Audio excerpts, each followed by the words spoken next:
Hey guys welcome back to my channel rocking letters YouTube channel అండి. మీరు కనుక first time నా video చూస్తున్నట్లయితే please to like share and subscribe my channel అండి. నేను motivational వీడియోస్తో యూట్యూబ్ ఛానల్ ఓపెన్ చేశాను అనమాట.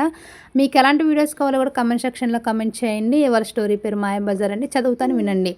ఒక చిన్న గ్రామంలో రాము అనే బాలుడు ఉండేవాడు. అతడు చలాకీగా మంచి మనసు కలవాడు. గ్రామం పక్కనే ఉన్న అడవిలో ఓ మాయాబజార్ నెలకొని ఉండేదని పెద్దలు చెప్తూ ఉండేవాళ్ళు.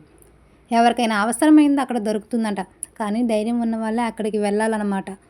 ఒకరోజు గ్రామానికి పెద్ద వర్షం వచ్చి వారప్పుడు భద్రంగా నిలవలేక ఆహారం కూడా కొరత వచ్చింది. రాము తన తల్లిదండ్రులను చూసి బాధపడ్డాడు. వాళ్ళకి సహాయం చేయాలని తలిచాడు. రాత్రి సూటిగా ఎటువంటి భయం లేకుండా రాము మాయాబజార్ వెతుక్కొని వెళ్ళాడు. అక్కడ వెలుగులు మెరుస్తూ వింత వస్తువులతో ముంచెత్తిన ఒక బజార్ కనిపించింది. ప్రతి దుకాణం ప్రత్యేకమైనదిగా కనిపించింది. ఒక ముసలాయన రామును పిలిచి, నీకేం కావాలి బాబు అని అడిగాడు.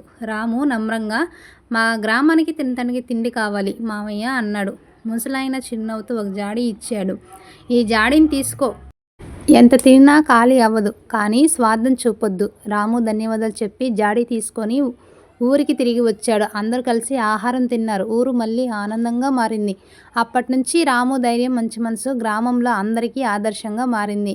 Please do like share and subscribe my channel friends.